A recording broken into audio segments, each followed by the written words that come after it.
While hiking near Oslo in 1892, Norwegian painter Edvard Munch noticed the sky suddenly turning blood red. He immediately returns home and creates one of the most famous works of art in history.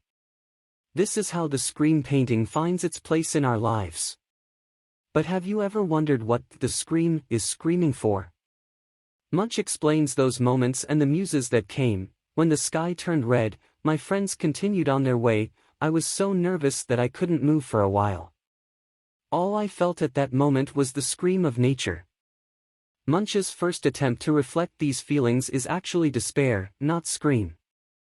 Its composition, characters, and sky scenery, similar to scream, immediately draw attention. This is also a very impressive picture, but when compared to the scream, we can say that it is a sad picture rather than terrifying. For screaming, it would be more correct to use the term creepy. Over the next 2 decades, Edvard Munch made 4 more versions of the scream, 2 by pastel drawing, 1 by oil painting and the other by lithography. Do you think? Edvard Munch, who was born in Norway in 1863, did not have an easy life.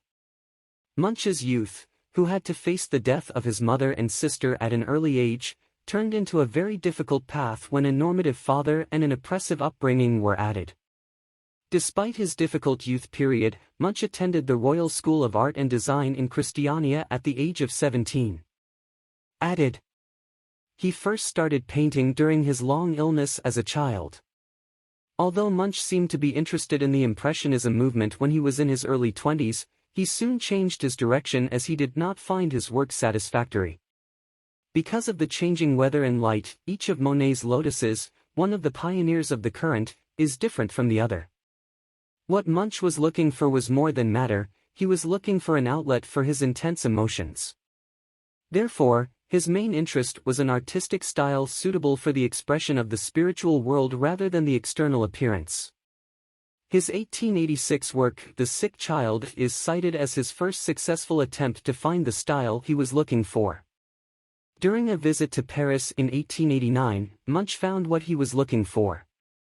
He found the artistic style that suited his troubled life and personal philosophy in Vincent van Gogh and Paul Gauguin.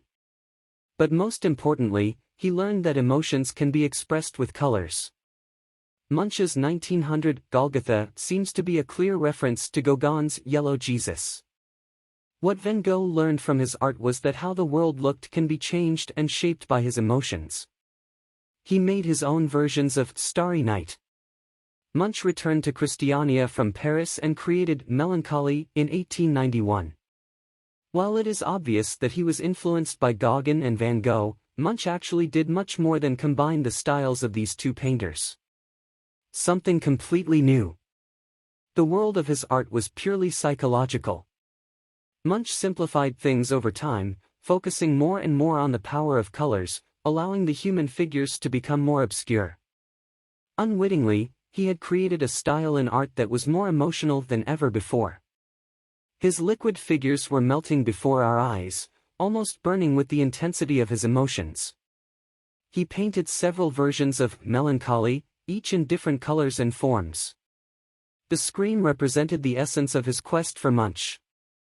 What he painted was not something seen or touched, it was his art, the art of mood. We can see in each of his works how unique and deep emotions his art is. Munch lived another 50 years after painting the scream. During his lifetime, his life was full of financial and moral difficulties. But he never stopped painting. As he painted, his style continued to improve each time. And although Munch's art was deeply personal, it nevertheless became universal.